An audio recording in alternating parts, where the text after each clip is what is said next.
Hi everyone, it's David Wheeler at Wycombe Wanderers and you're listening to the Wycombe Wanderers Show. Welcome to the latest... Oh, it's me now. Welcome to the latest edition of the Wycombe Wanderers Show. I thought it was going to be more. There wasn't. Just that.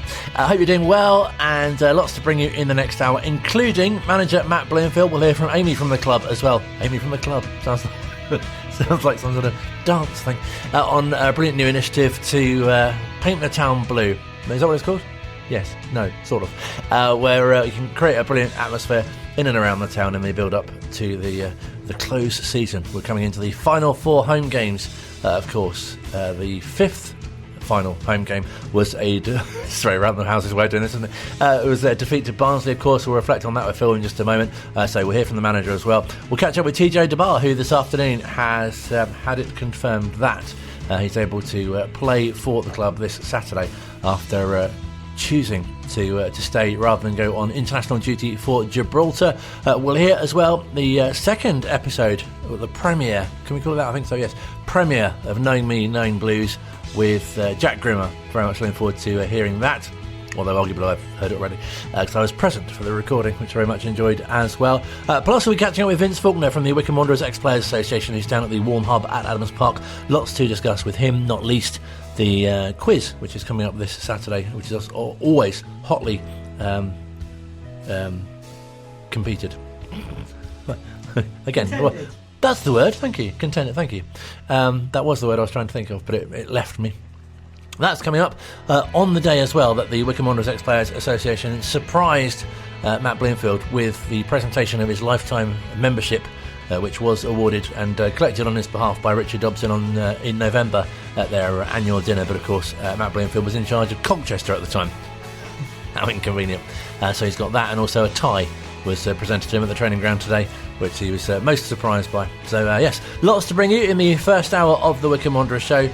First though, let's kick off with our match debrief from Phil, who we spoke to a little earlier on today, looking back at that result against Barnsley, and obviously the result not what we wanted, but the performance not too bad.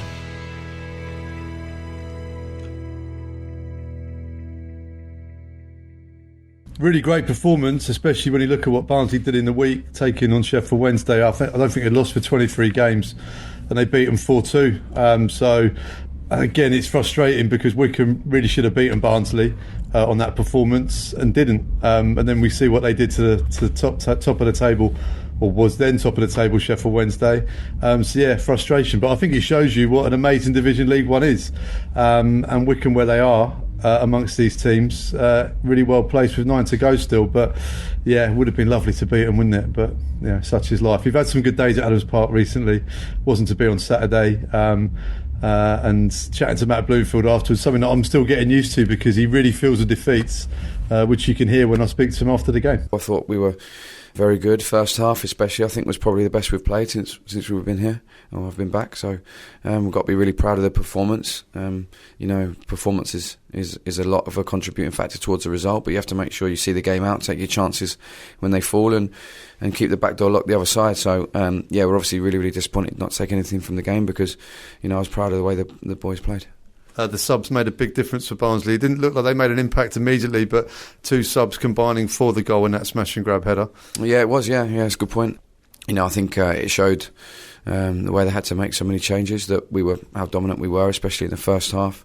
Like I say, and then they had a chance at the start of the second half, but then I thought we grew back into it, weathered that little bit, and we had like 12 corners. It felt like we were knocking on the door all afternoon, but it just didn't quite go in for us, which is obviously disappointing. And their subs combined there at the end, but yeah, we've got to make sure that we see the game out like that. But I don't want to focus on the negatives today. I don't think it's that day, Phil. I think it's a day to take our medicine, understand that we need to do better in those moments, but also we need to focus on the positives, because there's plenty of them that came today. It's been a testing week as well, hasn't it? Obviously the schedule's been fairly testing, but on top of that there's been some illness around. Yeah, it's been we've been carrying some illness in the camp. We missed Dave and Nick on Tuesday evening. And then we had to close the training ground down on Thursday because there was some more circulating. So it's certainly been a testing time. There's been plenty of challenges. There's no excuses. I think the proof is in the pudding, in the performance. And the boys reacted and they went again today. But there's been plenty of challenges along the way. We have to try and do the best we can by the boys. We can't be bringing them into the training ground if there's illness flying around. we turned up today, and I thought the energy levels were very good. Another positive is everyone's always said Wycombe are so adaptable, and you wouldn't have known to see that performance today that there'd been a testing illness week. No, I think it's really important that I've said to the boys, this doesn't define us. One defeat doesn't define us. There was nothing to be guaranteed from a win today, and there's certainly nothing guaranteed from a defeat. It's just every game in isolation. Michael Duff's done an incredible job at Barnsley. I think they're a very, very good team.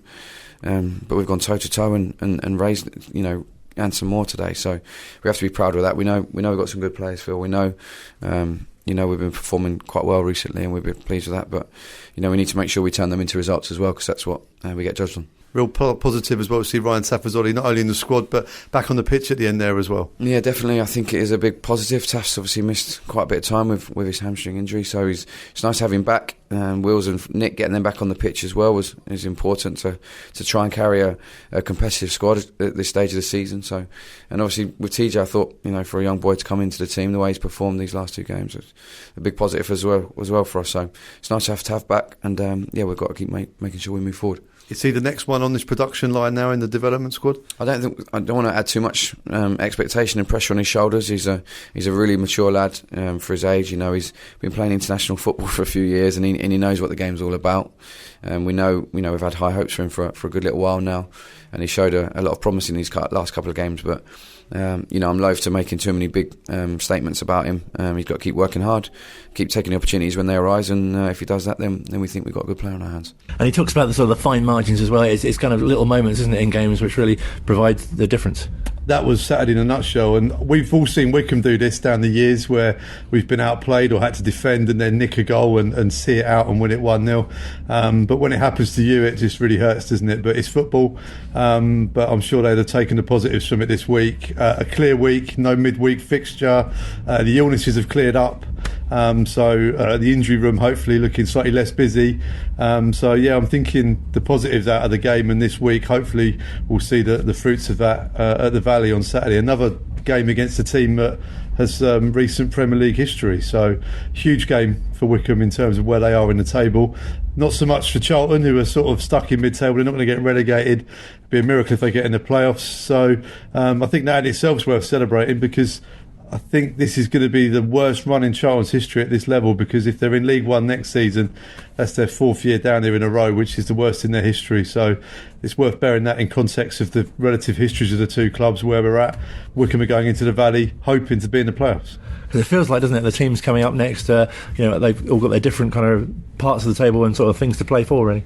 Yeah, it's that time of year, isn't it, where the teams down the bottom, they're no longer the teams that they were 2-3 months ago, because all of a sudden, you expect them to be fighting for their lives. Accrington quite literally, with the amount of red cards they've been having recently. But yeah, we've got some of those coming up as well. MK Dons have had an absolutely abysmal season, and they're fighting to not get relegated. We've got them as next home game, so maybe it'll be a different team than the one that we saw at the start of the season, which should be, but for MK Dons fans' sakes. But yeah, these are tough games, and we've got Morecambe away as well to come. That's always tricky. This is a time of year where there's no dead rubbers anyway in League One, but it adds a completely different dimension to it. And they all seem to be really good games as well. And recently, plenty for the fans to enjoy, both home and away. Well, yeah. I mean, I'm struggling to think really of an end of season, especially since I've been a reporter or work for the club, where nothing's happened at the end of the season. There's none of this sort of, we're 13th, 12th, 13th in the table, we're already looking ahead to next season. There's none of that at Wycombe. There's always something on it, which is how it should be. As a fan, that's why you pay the money. You want the excitement, all the other bits, and it can't happen every single season, but at Wycombe it seems to in recent times. And what always seems to be the case as well is many different players have different stories. We've heard about Tjay's as well. Yeah, this club throws up wonderful narratives, and I feel for the lad, because he's so passionate about his heritage and where he comes from, and he's been a regular in the Gibraltarian side, and this was a massive decision for him, and I really hope that the fans there and the coach understand his journey with Wycombe Wanderers, because he's had to be incredibly patient for his chance because of injury and because of the stature of this club and where he's at in his career. He's had to work amazingly hard for this opportunity, but I think it speaks volumes about his recent performances that Wycombe fans are over the moon that he's available for Saturday with no Sam Vokes, or Sam Vokes struggling with injury. He's a hugely important player for Wycombe Wanderers. and it's a massive opportunity for him. And I think Gibraltar will probably benefit in the long run from this decision, because if he becomes an established EFL player for Wycombe Wanderers, then that's only a good thing for his country. So maybe some short-term pain for them for long-term gain, and hopefully some both long-term and short-term gain for Wycombe Wanderers. Really encouraging for fans to see Ryan Tafazoli on his way back as well. Always great to see Taff on the pitch. I think he's a Rolls Royce of a defender in League One, at both ends of the pitch. So yeah, I think, and he's a great character as well, and especially at this stage of the season, he's a winner. And yeah, it's great to have him back in the matchday squad, and be interested to see the impact he has between now and May. Thank you very much. Always a pleasure. Great to chat to you, Phil, on the sofa at the training ground. More sofa chat to come later this hour, including right now, in fact, because, as you might have heard in our chat with Phil, don't forget as well, by the way, but you can hear the full extended version of that post-match interview with the manager, Matt Bloomfield, after the defeat to Barnsley on Wanderers TV. But Tjay De Barr has expressed his wish to remain at his club.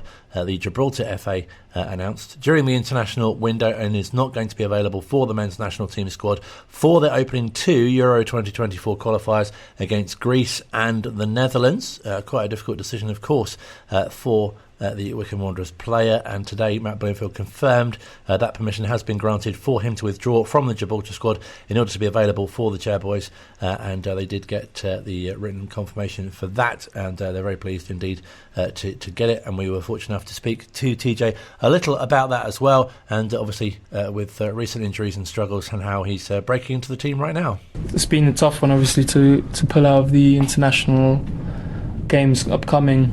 Very tough decision for myself, but I do feel like it's the right one. I also know that I have the right backing around me, so my family, my friends, they all do believe that I've made the right decision, and obviously, like I've said, I apologise to everyone back home, but I do feel like it's the right decision, so I'm looking forward to the next couple of games with Wycombe. And Wycombe fans will be really pleased with your choice as well. Yeah, I hope so. To be fair, I'm sticking around. Obviously, I'm focused on one thing and one thing only, so I'm just full on focused on that, and I'm looking forward to the next couple of weeks.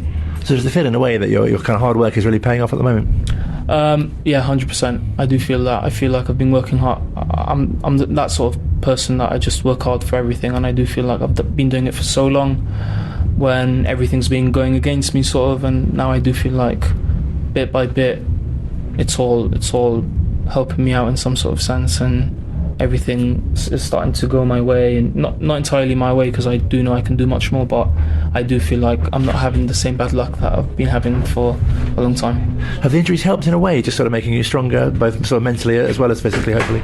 I'd say that I'm mentally strong anyway, because I'd say that I'm a mentally strong person, so I wouldn't say that the injuries have completely changed me as a person, because I've always been that same person. So in some sort of way they've maybe changed me as a player, and I used to analyse loads, like, why am I getting injured, what can I do better, how can I stay fitter for longer, and all these kind of things. But I wouldn't say that it's completely changed me as a person or my mentality. It's always been the same. So you must be really enjoying your running the team, and obviously your contributions as well. Yeah, 100%. It's the thing I'm enjoying most. The thing I've been looking forward to since I arrived at the club 20 months ago. So I'm just focused on being a better teammate, being a better player, and, like I said, hopefully getting the team into the playoffs. And it feels like such a key part of the season to be involved in as well. Yeah, 100%. I did say for myself and for the club it's the best timing, but unfortunately the national team have had to suffer from it, and I'm really sorry to everyone back home, but I do feel like I've made the right decision, so I am happy some sort of way that my time in the team is coming now, the last couple of games of the season. So yeah, I wouldn't want to be put in the position ever again to have to choose, because, like I've said, it's one of the toughest footballing decisions I've had to choose, and I would never like to put anything above my country. But like I've said, I've been waiting for so long for this opportunity. I've worked so hard for this opportunity, and right now I can't afford to turn it down. Pleasure to catch up with Tjay De Barr at the training ground, and obviously wish him all the best with these upcoming games, and hopefully he'll go from strength to strength after a difficult period with injuries, and of course not least that incident at Plymouth in December, and we wish him all the best for the coming and remaining fixtures, and hope that he'll be back on international duty very, very soon. Still to come, we'll be chatting to Vince Faulkner from Wycombe Wanderers Ex-Players Association, live from the Warm Hub at Adams Park very, very soon as well, and lots more to come, including more from manager Matt Bloomfield here at Wycombe Sound. Online, on Radio Player, and on 106.6 FM. This is Wycombe Sound. Second part of the Wycombe Wanderers Show for this week. As mentioned, still to come, we'll find out about a brilliant initiative from the club who are giving you the opportunity to really celebrate and create a great atmosphere in and around the town for the final 4 home games of the season. We mentioned as well a little earlier on that the Ex-Players Association had a presence at the training ground a little earlier on with John Bignell, Chairman Alan Hutchinson, and JDT was there as well to present Matt Bloomfield with his lifetime membership to the Ex-Players Association, therefore saving him some money. But also, I'm very pleased to say we can chat to Vince Faulkner, who is at the Warm Hub at Adams Park. A very good evening to you, sir. Yeah, hi, good evening to you. How are you? Really good, thanking yourself.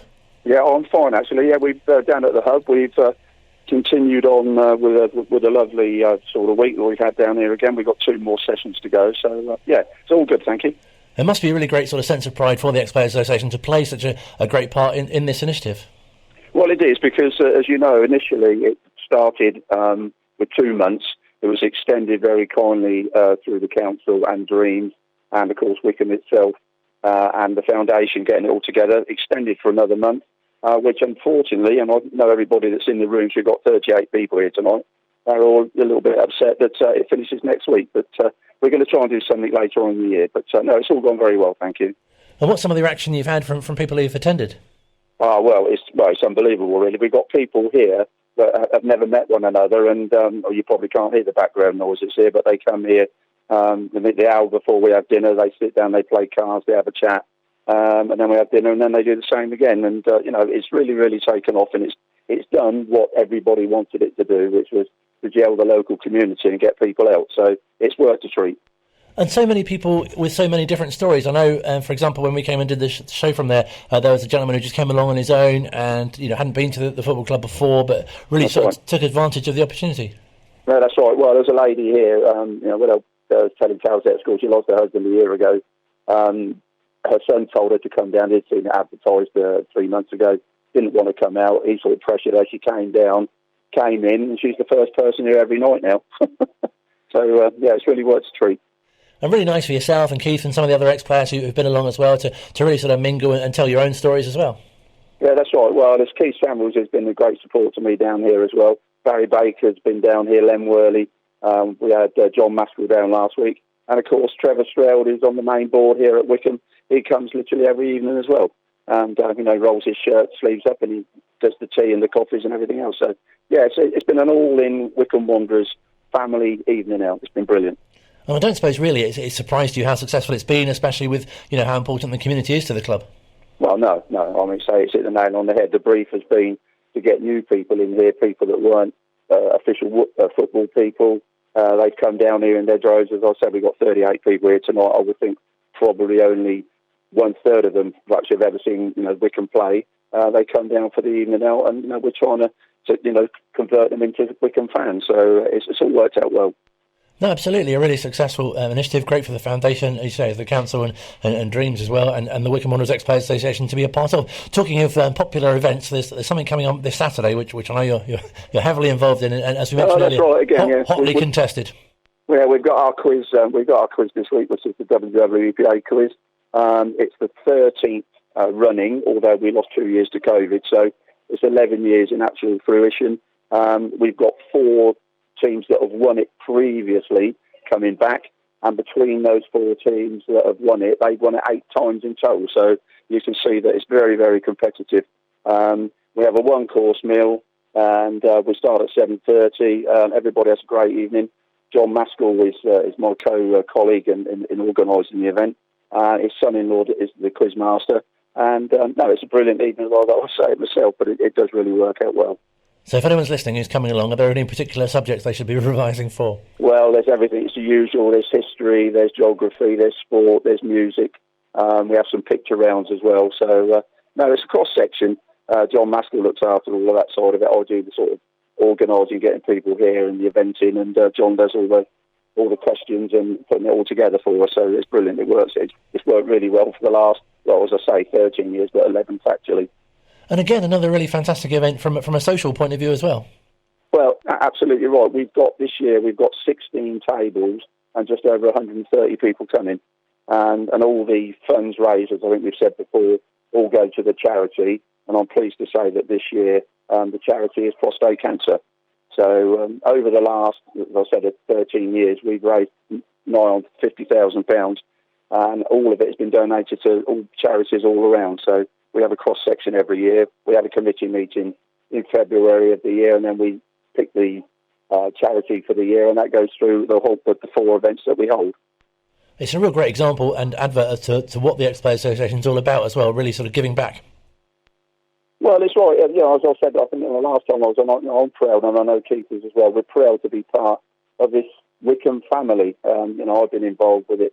I started in 1963, and I'm still here sort of now, other than I did go away for a couple of years playing at other clubs, as we said before. But, I'm back in the network, getting heavily involved, and it's a tremendous part to be part of it. And great to be able to work alongside, other sort of parts of the club, especially the foundation. And brilliant to hear recently about Reardo's Ramble as well. Another great opportunity to raise funds. Well, that's right. Also... That is on the 15th of July. I've found some information out with that tonight. There's a lot more things to put together, but technically at this moment in time, it will start and finish at Adams Park. It will be, you can either do a half or a full marathon, and it will consist of 2 journeys around Wycombe from Adams Park, finishing up 13 miles, and going back out again if you wish. So that is on the 15th of July. So just watch out for things that will come out through the foundation on the website. And again, a really nice tribute to someone who gave so much to the club. Well, it's Mr. Wycombe as well, along with Brian Lee, wasn't he? They were two men that are this club basically at the end of the day, which we all aspire and look up to. And something else which really stands out that I know you're heavily involved with is the match day tours as well. And... That's right, yeah. Keith and I and John Biggin and his son Darren, we've started over the last, it will be the last 6 home games, doing the spectators tours around the pitch. Again, that's really interesting because normally when people come down here, they come down perhaps with their families, they come into the ground exterior, they go and have a pie, they have perhaps a drink, coffee or a pint. They watch the game, they go home. This way we're taking them into the heart of the club. They go into the dressing room, they go and see the fitness room, they walk up the players' tunnel, they go round the ground, they go over to all the executive boxes over the other side. We go down into the Woodland Suite. We then walk round the other end of the pitch, finishing back up in the main boardroom where they get a 10-minute video of the club's history, which Phil Catchpole put together. So, very good. It's a great opportunity, isn't it, to really enhance your match day experience and to get some behind-the-scenes info as well, just to really, get an even greater appreciation of the club. No, that's right. It's really good for us as well because we take people around. We had the first one, there were 9 people here. It was a family of total adults. And then the other family were a husband, wife, and 3 young children, 13, 11, and I think about 9. And the children were absolutely just gobsmacked with everything that went on. They found it totally interesting. They sat there, they watched the video with total interest, and it was a pleasure to take them round. And you must get some quite interesting questions as well. 1 or 2. Some we can answer, some we don't.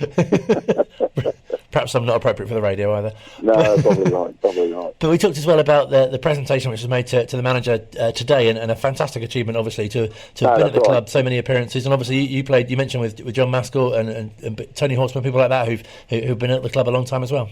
Well, that's right. I mean, my biggest sort of claim is that fortunately I was the first selection, or one of the first selection that Brian Lee did in his first team when he was made manager back in December in '68.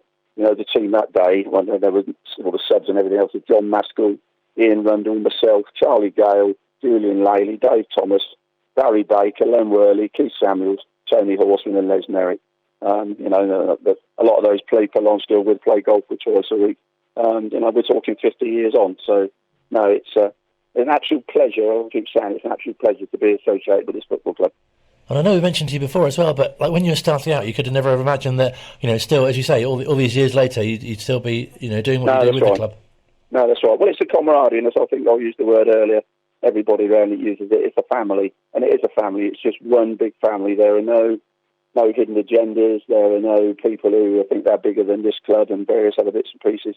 And basically, when you look back, that's down to Brian Lee, because, as you know, when he became the first sort of official manager at Wycombe Wanderers, he instilled discipline and a dress sense and a code.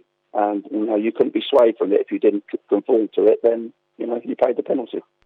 No, absolutely. And another sort of commemoration event, Phil did an interview, which you can see on Wanderers TV, with the chairman of the Wycombe Wanderers Ex-Players Association, Alan Hutchinson, approaching his 80th birthday. And obviously, that's right, I believe he's 80 on I think it's the 13th of next month.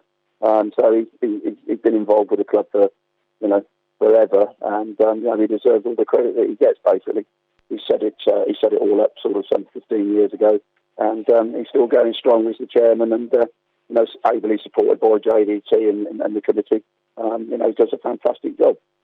Incredible how just the Ex-Players Association alone has grown in that time as well. Well, that's right. Yeah, I mean, so we've got, as you know, on the treasury at the moment, and we've got over 100 people on the list. And, you know, we do 4 functions a year. You know, we start off with the quiz, as we said, then we've got our bowls day, then we've got our golf day, then we have our big annual dinner in November. And all of those proceeds, as we mentioned before, all go to charity.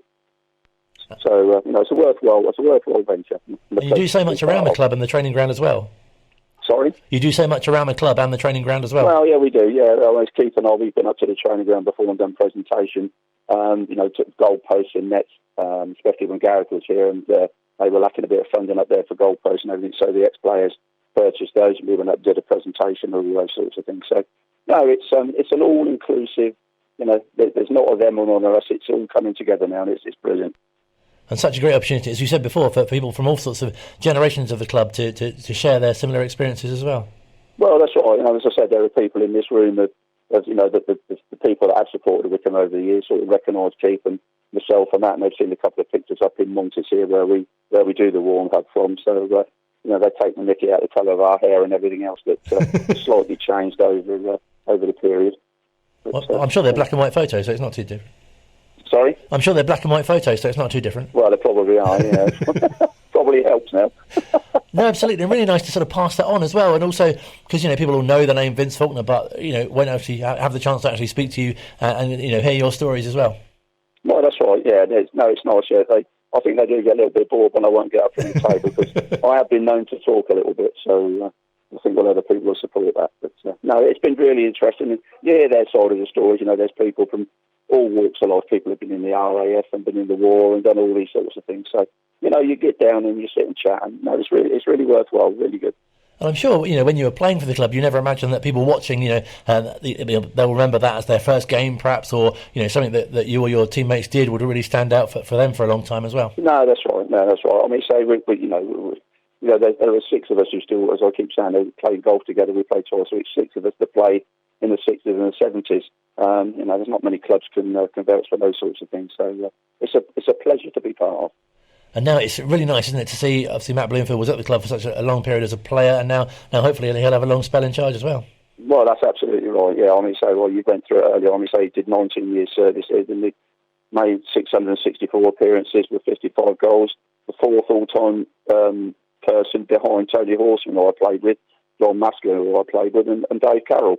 So, you know, he's 4th behind those 3 icons, really. So, you know, and they're all still going strong. Because you can't, I'm not sure if it does happen, but you can't imagine that happening at too many clubs either. Absolutely not. Well, it proves it by the Ex-Players Association. I think we're probably the biggest club in the country that, you know, has got as many members, and we're all still social. And, you know, a lot of it, to be fair, comes down to JDT, the way he organises the dinner, and he keeps everybody involved with the monthly newsletters. So all credit to him. He's been a great asset to the association, and he did a brilliant job, as you probably know, with the Brian Lee tribute that we did down here last Thursday. I'm sitting looking at the celebration of life that John put together. 24 pages of a history of basically again Mr. Wycombe who was constructed in building Adams Park. So it's all credit to JDT, and I'd like to put that on record on the radio. So well done to him. No, absolutely, and a real sense of community, because we've spoken to ex-players who are even in other parts of the world, and they really look forward to the newsletters or seeing on the Facebook page what's going on. Well, that's right.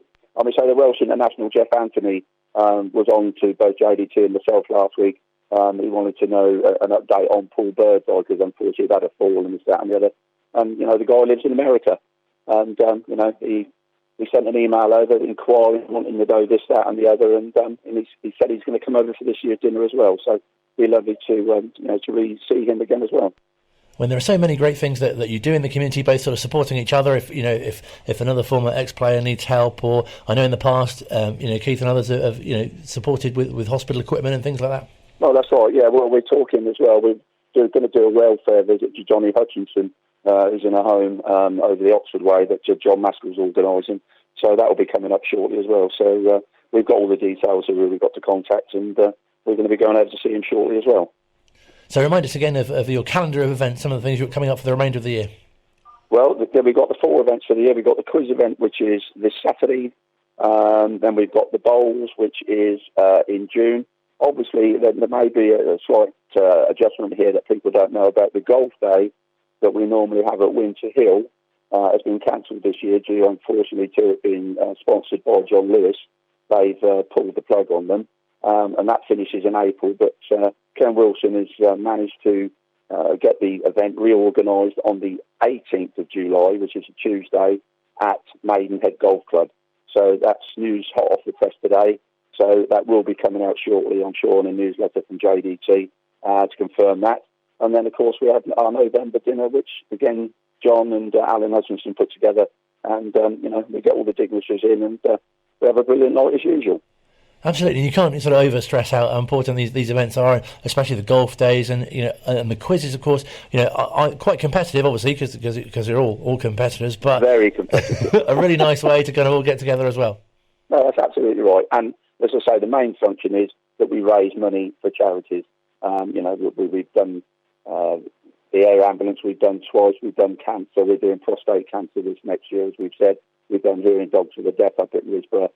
We've done kidneys. We've done everything. So we've done a real cross section. And as I said, I think earlier, we've got it just in under £50,000. So we try and do our bit. Oh, it's a fantastic organisation, and just to finally just sort of sum up, especially with the Warm Hub that you've been involved with as well, and it just goes to show how important the club is to the community. Well, that's absolutely right, and I'd like to thank praise Mark Gaskell and his team as well, because they've done a tremendous job in putting all this together. As I said, Keith Samuels and myself have been perhaps the front runners from the Ex-Players Association, but we've been well supported by JDT and John Bignell, Dave Baker, Len Worley, John Maskell. So everybody's done their bit, and it's been a real pleasure. And it'll be disappointing come this time next week on Thursday when we shut the door at 8 o'clock and it'll be no more for a couple of months. No, of course, but some brilliant other initiatives, and say collaborations with the foundation. You've got the Reardon Room and the Reardo Ramble as well. That's right, absolutely right. So everything's looking forward to 2023. Well, it's been a real pleasure to speak to you. Thank you so much for your time, and thank you for your service and cooperation as well. No, that's not a problem at all. It's been a pleasure, and as I say, it's given me a great interest, and it's lovely. Thank you very much for phoning, and I look forward to talking to you again. A real pleasure, likewise. Thank you so much for your time. Vince Fulton was speaking to us from the Warm Hub. I think it's the Live Hub. No, he was live.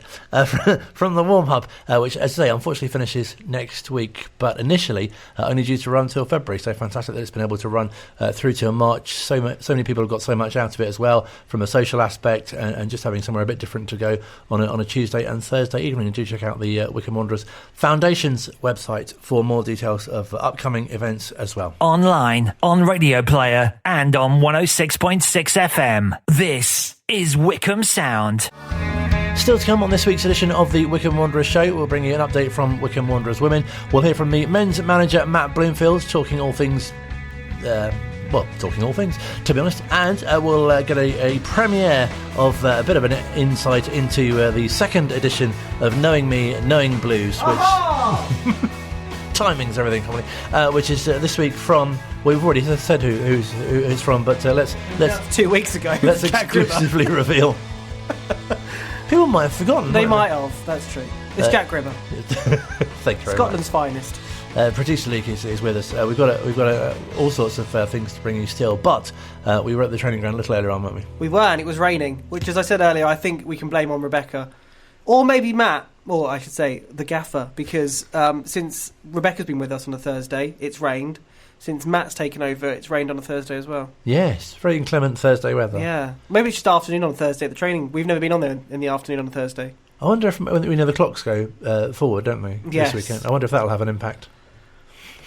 The rain Welcome will be to later. the meteorological section of Welcome, the Wycombe Wanderers Show. This is brand new for hopefully this week only. Just this week. More from Jack Graham in a few moments' time with some fantastic answers to some, quite frankly, random questions. Very rare. You've done very well with questions this week. Well done. More on that in a few moments' time. But first, also at the training ground, we caught up with Amy from the club to chat through a brilliant initiative which will get you, hopefully, painting the town blue for the final 4 home games. The first aim is to raise the visibility of the club in town, looking to get more first-time fans involved, raising the atmosphere of the club at Adams Park and backing the boys in the final 4 games of the season. And who would you like to see involved? Anyone from school children to businesses going out to do it themselves, football supporters, doesn't just have to be football supporters, just anyone in the community that's looking for a fun day out and wants to get involved. And we've seen with the club getting to Wembley before and how they have balloons in shops and really sort of decorate their windows, how it's a great atmosphere in the town when they get behind the team. Yeah, that is what we mean by paint the town blue. Walking into Wycombe, not just Wycombe, but anywhere in Buckinghamshire, seeing those blue posters, just seeing and recognising that Wycombe is here and we're looking for that push for a promotion, and it's time for you to get down to support the Chairboys. And really nice as well, that sort of final 4 and just outside the playoffs at the moment too. Yes, it is very close. So packing that stadium is what we want, and just getting behind the boys to help them get to the playoffs. And of course you had their family day recently as well. I think many people would have come along to that, and perhaps that might have been their first time at a game, and one of these last 4 games could be their first game too. Yeah, definitely. We saw many first-time fans at Family Day this year, last year, and we've seen some new faces that have started coming to games more regularly, and it's good to see. It's just the big community vibe, and the atmosphere that it creates is just great. And seeing those familiar faces that are first-time fans is great to see in the stands and around Adams Park before a match day. So how can supporters get their hands on the posters? So you can come down to the club shop to collect the posters, or you can email marketing@wwfc.com, and we will send you over a digital copy, whether that's PDF or an image.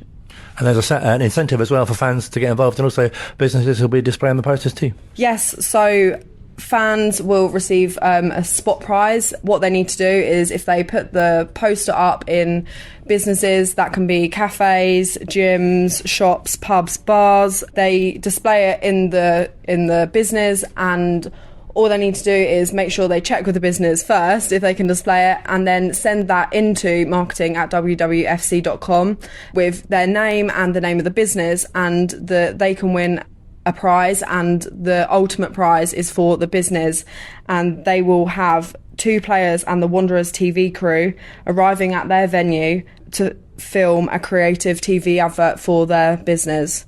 So that's an incredible prize, and hopefully fans will love to get involved. And obviously ultimately it'd be really nice to see as many posters as possible in and around town. Yeah, let's make Buckinghamshire blue. It's a great catchphrase, isn't it? You've got to have a catchphrase. Yeah, you have, but don't actually use paint. No. I failed to mention in the actual introduction that it's posters. Please don't paint the town blue. I mean, there are some benches, aren't there? They're Wanderers colours. Light blue and dark blue. Maybe we should. If anyone from Bidco is listening, let's light up Wycombe because they did it for Wembley, didn't they? Let's relight Wycombe in blue for the final 4 games, and the West Wycombe as well. No, absolutely. Yeah. That would be a good shout. Thank you. If you want more details, wwfc.com. And those final 4 are home to MK Dons on Saturday the 1st of April. Correct. April Fool. And then on Monday, the 10th of April. Yeah. That's Easter Monday, isn't it? It is. Forest Green Rovers are coming. Yep. And then the final home games of the season see the visit of Lincoln City and Cheltenham Town. Well done. Thank you. You're welcome. That's why I said you're welcome, but well done. No, it was nice. It worked well. Also, we were going to talk a bit about Wycombe Wanderers women as well, who the first team their season has finished in both League Cup and League, and Cup. Yeah, they have, but there is two things that I would like to mention. Wycombe Wanderers women have launched a short survey to help drive the club forward. We've just shared that on to our social media, which is at Wycombe Sound. You have until Friday the 31st of March at 5 o'clock to get that in. And they are also hosting some open training sessions starting in April for the 23-24 season. So if you want to find out more details about that, we've again just shared that, but they are WWFC Women on Twitter and now are verified with the Wycombe Wanderers tick. Very nice too. Thank you very much. Yes, and I think the first team manager, Carl, is looking to arrange some friendlies up until around May time as well. Yes. For the remainder of the season, and obviously wish the best to the reserves and under-18s for the remainder of their campaign as well. And over to you now to talk about the success of Knowing Me, Knowing Blues. Well, I don't think it's anything to do with me. I think it's all down to Rebecca being just very talented, which is quite annoying. However, this week it is Jack Grimmer who is the star of the show. Here is a little preview of this week's episode. Jack, hello. How are you? I'm very well. Thank you for joining me. Yeah, I'm good, thank you. Did you see the last episode of Knowing Me, Knowing Blues? I did. I think you chose a very capable and a good choice for the first. Yeah, he did the job episode. for me, really, didn't he? It's a tough act to follow. Yeah, it is. But you'll be fine. But you know how it's going to go. Yes. So the questions have been flying in. We've got quite a few here. Are you ready? Should we jump into it? Yeah, I dread to think what some of these are, but yeah, hopefully there's some good ones. There are some good ones, actually. I've read through them. First, we've got from WWFC Mexico. I don't know if that's supposed to be Mexico, but it says Mexico, so we're going to go with that. Having played superbly as a centre-back for many games now, do you feel more comfortable in that position or as a right-back? Yeah, I think I'd played there a few times before this season, and then this season I think due to injury I found myself playing there quite often. It is a position I feel quite comfortable in, but I think I do still enjoy what I would see as my favourite position as right back. But I think it's a cliche thing for footballers to say, if they're playing then who cares, so if we're playing and we're winning, not really that fussed. Just happy to be on the pitch. Happy to be on the pitch, to enjoying it and winning games, yeah. Dom asked the same question, actually, but then he added, do you prefer Saturday, Tuesday, or one game a week? Again, honestly, if we're winning... No, well, actually, even if we're losing, like, if you lose on a Saturday... So for me, personally, like the Barnsley one, I'd have rather had the game Tuesday, even though we'd just had Tuesday games. Because, like, say in that instance you concede so late, you want to just play again and get the game out of the way. Yeah. So for me, I think I don't mind training. I'm not the biggest fan of training, so I would rather just play. So probably Saturday, Tuesday. I feel like most players say that. Yeah, exactly. They'd rather play than train. Yeah, exactly. Benjamin from Germany said, who is the toughest opponent you've ever played against and why? Ever played against? I would say we played Tottenham while I was here. We've also played Man City, but I didn't play that game. But I'd say we played Tottenham in the Cup, and Kane and Son and Mora, like their front three were just like, I don't think it was until you play against these kinds of players you realise the levels. Like you think you're doing okay, and then you play against them, you realise you're miles away from that level. But I think Heung-min Son came on and tore it up for 20 minutes, so I'll probably give it to him. Plus he seems like one of the nicest people in football, so I'll give it to him. So you probably wish that you were training that day then? Well, exactly, yeah. The games where I'd rather have been at home that day, I think, yeah, for sure. Benjamin and Nothing But Tea asked, who was your childhood football hero? My childhood football hero? I think I grew up, obviously, I grew up an Aberdeen fan, so I would say it was... Neil Simpson was actually my youth coach, and it was like, so for me at the time it was a big thing that he was my youth coach coaching me, so I'll give it to Simo. He was lovely. Yeah, really nice guy as well, really good guy. Gosh. Dean said, what's your favourite thing to do on a day off? Is it I think it was more a COVID thing, just to go a walk. I think it was. I love going on it's definitely something that's changed since COVID. I never used to enjoy walks, and now really enjoy a walk round. I live next to Hampstead Heath, going a walk, chilling out, getting a coffee is probably normally what I do on my days off. Nice, that sounds like a lovely day off. It is normally quite chilled and we had this question for Jasper last week and now we've got it again for you. Yeah. Would you rather fight a bear-sized duck or 10 duck-sized bears? See, I've seen his I'm sure he said the opposite. I think I agree with you in the sense that I would rather fight, was it 10 duck-sized bears? Yeah. Because especially Jasper. He's a dwarf fighting a bear, a massive duck-sized. duck. Yeah, exactly. I would pick the 10 duck-sized bears. Small little puppies. Well, exactly. Have a little cuddle. I'd rather that than, like you said, the beak was going to be huge. I know. How do you fight? How do you even go about that? Especially to someone like Jasper. No offence, Jas, but I think I was surprised you went for that answer. I'm not going to lie.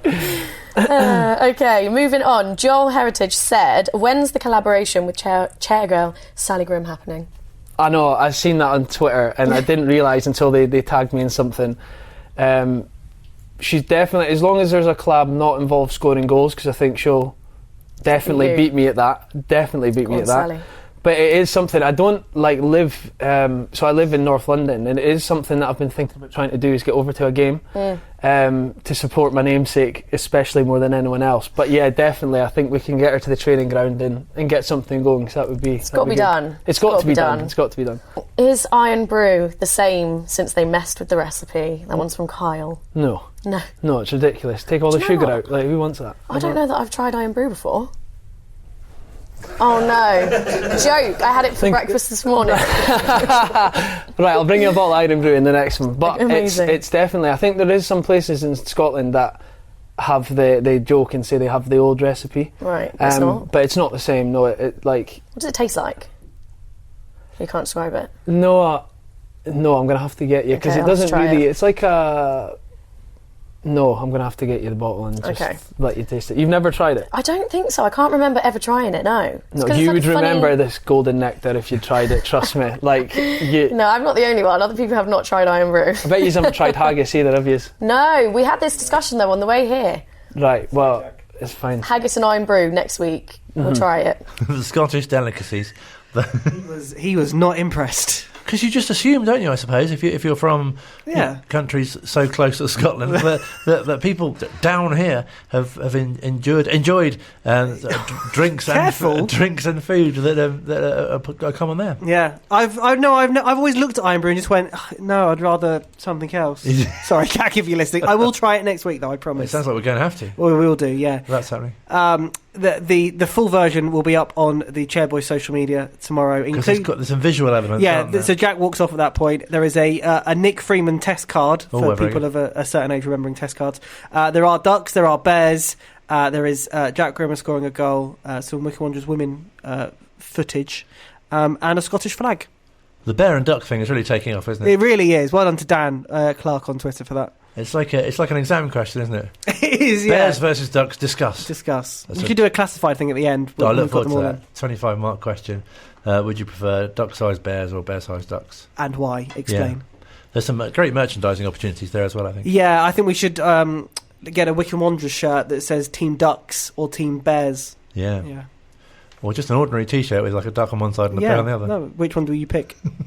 Wine or cheese? It could be reversible. Yeah, that's a good idea. Cheese does feature as well, doesn't it? It does, yes. Cheese is on there after there were some angry cheese people on Twitter. That's not where I was going with that. There was no cheese question, but there is cheese this week. Cheese is featured. He made a good point. Look out for that. That'll be on Wycombe Wanderers' social media from tomorrow. Yes. The full version. In behind-the-scenes news. Yeah. Final element of the Wycombe Wanderers show is our chat with the manager, Matt Bloomfield. And as mentioned, at the training ground, he was ambushed, surprised by... he gets presented with all sorts when we turn up. Brownies the other week, and this week, a lifetime membership, which includes a certificate and a tie as well. And a £20 discount. Absolutely. From the Wycombe Wanderers Ex-Players Association, something which he was very grateful for. Yeah, amazing surprise. I was, I've been really flattered by some of the gifts I've been given by people associated with the club over the previous Brownies time. Last week. Yeah, brownies were particularly high on the agenda and what I was appreciative of. They didn't last very long in the coach's office, by the way. I'm really touched. I knew this was a special football club. I know it is, and the people that are attached here make it as such. So to receive that from the Ex-Players Association was a lovely surprise, and I'm really, really grateful.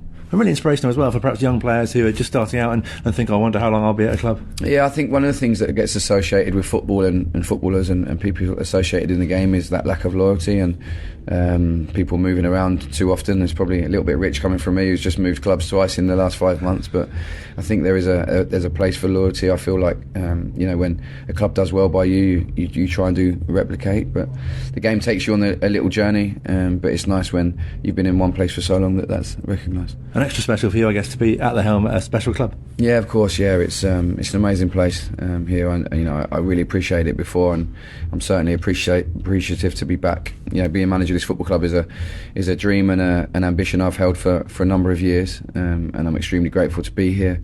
Having said that, I'm extremely driven as well to achieve. It's not just about what's been and gone. I've said it before and I'll say it again. I'm here to do a job, and I don't leave any stone unturned. I work every hour it takes to try and bring success here, because I know what it means to the people associated with this club, and I know what it would mean to me and my staff to keep moving forward. And still such an exciting time to have taken over and been in charge as well, just outside the playoffs. Yeah, most certainly so. It's an incredible group of men in that changing room who I respect extremely high. I think the way we've worked together over this last month has been really good. Coming from Colchester, I walked back through the door and you've got a different relationship, but they've been great. The supporters are really excited, I hope, by what's to come between now and the end of the season, and we're doing our utmost to achieve what everyone wants us to achieve. So we'll keep working as hard as we possibly can. We'll keep working as diligently as we possibly can to try and make as many people proud as possible. And this week, I guess, not too much in terms of disappointment to get over after the Barnsley result. No, it was a tough result to take, I'll be honest, because I was extremely pleased with a lot of the performance levels of what we gave. So it was a tough one, but I watched it back, Saturday night and again Sunday. It was just trying to watch it with unemotional eyes to really analyse exactly what we're doing in our performance levels. We were presented that to the players Monday morning, first thing, get it out of the system, good bits, learning bits, how we're going to keep moving forward, and we've had a good week on the grass. So we hope that continual improvement is what we aim for, and results is obviously hopefully a byproduct of that, and we hope to put both hand in hand. And the group affected by illness as well, is everyone a lot better now? Yeah, everyone's a lot better now. We had to close the building down last Thursday after Bristol Rovers because of that many people affected by illness, and coming at the end of the long run of games like we did, maybe their immune levels were low, but I don't think we can attribute the performance against Barnsley to any of that, because we were pleased with a lot that we did. So yeah, illness is clearing up, and we've had a good week, and we're energised and enthused by the game on Saturday and what's to come. We heard from Jack earlier, one of his questions that he was asked is, do players prefer Saturday, Tuesday or more of a week's break? And he was saying, they like to play more games, but I guess as a coach it's perhaps slightly different. Yeah, I think when I was playing, I loved the Saturday, Tuesdays. I think as a player you just want to play as many games as possible. As a coach that's slightly different, because the hours of prep and debrief that goes into each and every game, but it's nice to mix it up. Some weeks, it is nice to bounce from game to game, but other weeks it's good to take a breather slightly and analyse the overall picture as well as what you're doing on a day-to-day basis. So we love being involved in the game. I think everyone here shows that willingness to work on a day-to-day basis, and that's what we're really pleased about. And Charlton, obviously a team not too far away in the table, but a few points back, but have had a real resurgence themselves recently. They have, yeah. They've had a few good results. Dean Holden's doing a really good job there. We know they've got some good players. 2 good results in the last 2 games, so we know they're a good team, and we know the threats they're going to pose. They've got some pace up front. They pass the ball really well, so we're obviously trying to make our plans against that, but also being enthused and excited about what we've been doing. We've been pleased with a lot of what we've done over the last couple of weeks, but we want to make sure we continue that, improve it, and marry it up with results. And it's a really good feeling amongst the group at the moment, because we're sort of heading in towards this period of the season where obviously every game counts. Yeah, of course. This is the best part of the season, isn't it? This is the part that every year when you go into pre-season, you hope you've got something to play for at the end of it, at the right end of the table. That's why we all live our lives, on this roller coaster of professional football, that we love getting to this part of the year, and being involved at this point is great. So now it's a really good noise levels around the training ground. I think really good energy levels. The boys are buoyant. They're really enthused by the work they're doing at the moment, and we look to take that into the games. Pleasure to speak to the manager, and wish the team obviously all the best for the game against Charlton on Saturday, which if you're not going to the Valley, and many are, you'll be able to hear it live on Wanderers TV and on 106.6 FM as well. Big thank you to everyone who's helped put the show together and contributed this week, especially to you. You're welcome. Same time next week, we'll be here. Hope you can join us for that as well. Have a great week. Peace.